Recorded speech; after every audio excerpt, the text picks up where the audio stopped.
Every single sound we hear begins with a sudden physical violence, a high-speed ripple of displacement tearing through the surrounding air.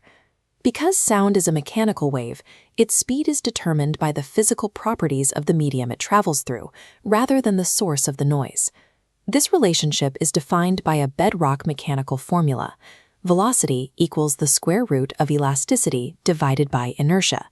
The numerator, capital B, is the bulk modulus. This represents the elasticity, or physical stiffness, of the medium. The denominator is the Greek letter rho, representing density. This is the physical inertia the wave must overcome to push the material forward. In the 17th century, Isaac Newton attempted to use this exact logic to calculate the speed of sound in the air we breathe. But when held up against real-world measurements, Newton's final calculation failed to match the physical data. Understanding why one of history's greatest physicists failed requires us to look past the mechanics of the wave and into a hidden thermodynamic process that he missed. Finding the elasticity of a solid metal is a straightforward mechanical test. You hit a block of iron and it barely gives. But in a gas, the act of compression inherently generates heat. As the piston moves, the thermometer rises. That temperature spike changes the internal pressure, which means our elasticity variable, the bulk modulus, shifts in response. To solve the equation, a physicist must identify the exact thermodynamic state of the gas during the precise moment of compression. The defining factor for this state is time, specifically how fast the compression occurs. Newton's mathematical formula was correct, but his assumption about a sound wave's timeline was flawed. Picture a sound wave passing through a grid of air molecules, exactly as Newton modeled it in his mind. In Newton's mental model, these pressure and volume variations happen slowly as the wave pushes through. Because he assumed the compression was slow, he believed the heat generated by the squished particles had time to dissipate into the surrounding cooler air, leaving the local temperatures stable. Physicists define this scenario, where heat escapes and the surrounding temperature remains constant, as an isothermal process. This specific assumption is visible in his mathematical proof. He writes that when sound waves propagate through a gas, the changes in pressure and volume are isothermal. Under isothermal conditions, the algebra simplifies.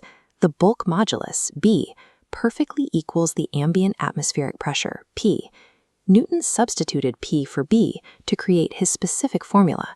Velocity equals the square root of pressure over density. Now we can test this formula against empirical data. We use standard test conditions, normal temperature and pressure, providing known baseline values for both variables in the air. When you plug those standard values into the numerator and denominator, you arrive at Newton's answer, roughly 280 meters per second.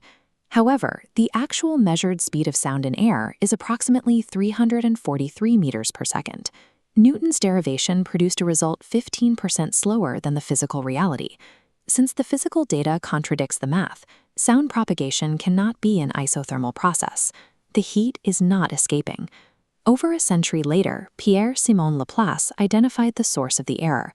This simulation of a tuning fork shows the violent timescale of acoustic frequencies. Laplace realized Newton had underestimated this speed. Sound waves compress gas particles in a fraction of a millisecond. Because this happens so quickly, the heat generated by the compression lacks the time to flow into the surroundings.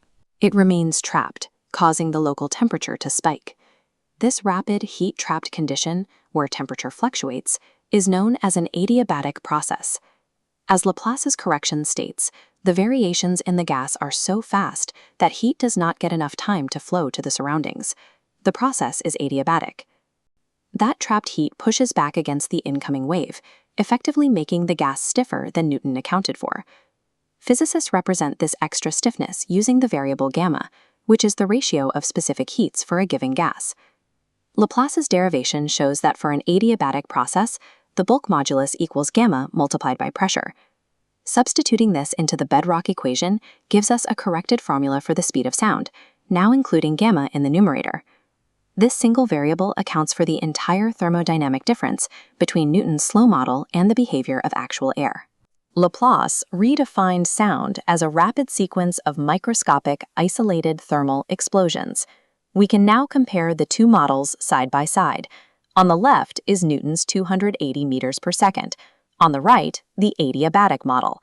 To solve the equation, we only need a value for gamma.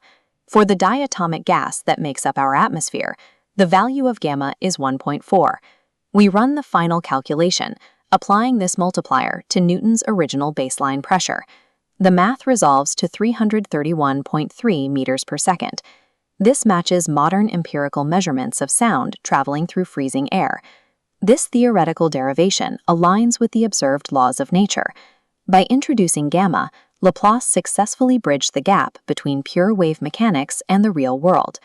Newton's error was a failure of physical imagination regarding the timescale of the universe, rather than a failure of mathematics. Assuming a physical event happens slowly enough for energy to normalize is a recurring trap in physics. The visual shockwave of this jet breaking the sound barrier illustrates the point.